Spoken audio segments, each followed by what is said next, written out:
Good morning, ma'am. We are the Group 4 and today we're going to discuss the RA 9729 and the RA 10174 or also known as the Climate Change Act of 2009. So these are the topics that we're going to discuss. Number 1, what is climate change? So dito papahapyawin namin kung ano yung cause and effect ng climate change. Number 2, how to reduce climate change. Number 3, what is RA 9729 and RA 10174. Number 4, declaration of policy. Number 5, the definition of terms. Lastly, number 6, the punishment and penalty. So first, what is climate change? It refers to a change in climate that can be identified by changes in the mean and or variability of its properties and that persist for an extended period, typically decades or longer, whether due to natural variability or as a result of human activity. So kapag sinabing climate change, ito yung pagbabago ng pattern ng klima natin, na every year nakakaranas tayo ng super typhoon and ngayon naman nakakaranas tayo ng matinding init. Tapos, kung napapansin din natin, no, kung minsan kahit rainy season, nakakaranas tayo ng mainit na panahon. Tapos kapag summer naman, nakakaranas tayo ng pag-ulan. Bakit nga ba nagkakaroon ng climate change? Ano yung cause nito? Dahil ito sa paggamit ng fossil fuel ng mga tao. Halimbawa nito yung paggamit ng mga gas, paggamit ng mga charcoal, and yung mga factory emission or yung usok na nanggagaling sa factory. So, yung mga fossil fuel na ito, nagre-release sila ng large amount of carbon dioxide na nagkakos ng greenhouse effect. Nangyayari ang greenhouse effect kapag yung mga greenhouse gases like carbon dioxide ay naiipon sa atmosphere ng Earth. Ang mga gases na ito is produces ng mga fossil fuel ng mga human activities na nabanggit ko kanina. Kaya kapag tumama yung init mula sa sun papunta sa Earth, instead na mag-bounce back ito papunta sa space, ay nananatili ito sa loob ng Earth dahil natatrap ito ng mga greenhouse gases. Next, how to reduce climate change. So, number 1, by use of renewable sources. So, ano nga ba yung halimbawa ng mga renewable sources? Tulad ng mga solar system, ng mga wind power, or ng wind energy. Yung mga ito kasi is nagle-lessen ng carbon dioxide sa environment natin.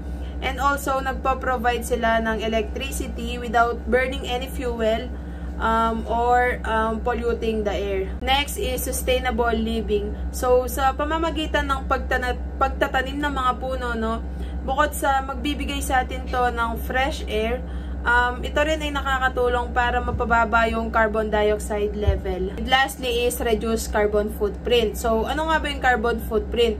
Ito yung total amount ng greenhouse gases na nag-generate sa mga actions na ginagawa natin. So, paano nga ba magagawa ito? Una, reduce transport emissions. So, paano nga ba to?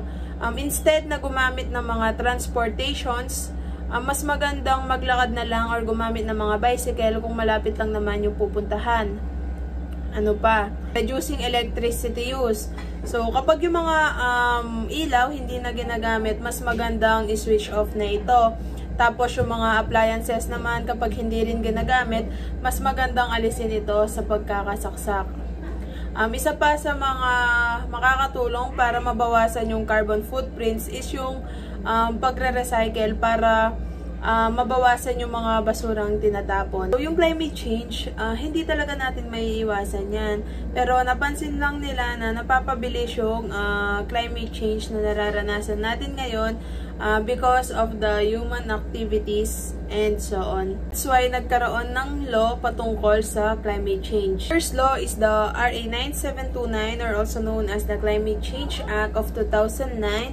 It is an act mainstreaming climate change into government policy formulation, establishing the framework, strategy, and program on climate change, creating for this purpose the Climate Change Commission and for other purposes. So, yung mga Climate Change Commission, sila yung mga policy-making body of the government with regards sa mga climate change. So, they are tasked to coordinate, monitor, evaluate program, and ensure integration into local, national, and developmental plans. RA 10174, an act establishing the People's Survival Fund. to provide long-term finance stream to enable the government to effectively address the problem of climate change. Amending for the purpose of Republic Act number 9729, otherwise known as the Climate Change Act of 2009, and for the other purposes. In RA 10174, they create the 9-member Survival Fund Board test to oversee the policy of strategy on how to use the funds. Declaration of policy. It is the policy of the state to afford full protection and the advancement of the right of the people to a healthful ecology in accord with the rhythm and harmony of nature. In this light, the state has adopted the Philippines Agenda 21 framework, which espouses sustainable development to fulfill human needs while maintaining the quality of the nature environment for current and future generations. Adaptation refers to the adjustment in natural or human system in response to actual or expected climatic stimuli or their effect, which moderates harm or exploit beneficial opportunities. Sa adaptation, ito yung pagbabago or pag-a-adjust ng isang tao o sistema sa paraan ng pamumuhay para maprotektahan ang ating sariling pamilya o ekonomiya at lipunan o kapaligiran kung saan tayo nakatira mula sa epekto ng pagbabago ng klima. Adaptive capacity refers to the ability of ecological, social, or economic system to adjust to climate change, including climate variability and extremes, to moderate or offset potential damage. Sa adaptive capacity, tinutukoy dito is yung kayaan o pagsasayos ng ginagawa sa kapaligiran, panlipunan at pang-ekonomiyang sistema na ina-adjust o limitan nito ang posibleng negative effect sa pagbabago ng klima. Anthropogenic causes refers to causes resulting from human activities or produced by human being. Sa anthropogenic, ito naman yung mga saninang nagmumula sa gawain o ginagawa ng tao. Example, yung mga pagtroso o yung paggawa ng mga dam o mga pollution.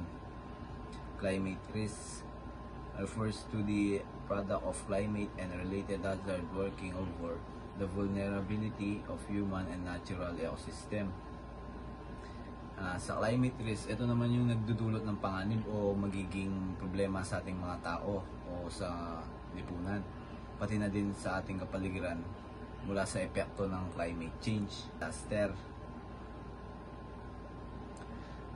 Disaster, serious disruption of functioning of a community or society involving widespread human, material, economic, or environmental losses and impact which exceed the ability of affected community. Sa disaster, ito yung mga malubhang paglindol o paggambala sa pagkasira ng komunidad sa lipunan o kapaligiran dahil sa epekto ng climate change, o kaya pagkasunog, pagkaba at pagkabagyo. Disaster Risk Reduction Management o DRRM. DRRM, systematic process of using administrative directives, organization, and operational skills and capacities to implement strategies. Sa DRRM, ito yung paggamit ng mga organization, mga operational skills o kasanayan para implement yung mga strategies kung sakaling magkaroon man ng sakuna sa lipunan o sa kapaligiran. Gender mainstreaming, strategy for making the concerns and experience of women as well of those men an integral dimension of the design, implementation, monitoring, and evaluation of policies. Ito naman yung tumutukoy sa strategy or paggawa ng concern and experience sa karanasan ng mga babae at lalaki sa pagdisenyo o pag-implementation o pagpapatupad at pagsuri ng patakaran o programa sa lahat ng pampolitika o kaya sa mga ekonomiya, sa kapaligiran, para sa lahat ng mga taong nagiginabang ng pantay-pantay. Global warming, increase in the average temperature of Earth's near surface, air, and ocean. Sa global warming naman, ito yung pangkaraniwang mabilis na pagtaas ng average ng temperatura sa mundo dahil sa mga greenhouse gases na nilalabas ng mga tao, mga nagsusunog, o yung mga pagsunog ng mga plastic bottles, ganyan, o yung mga petroleum products, mga gas.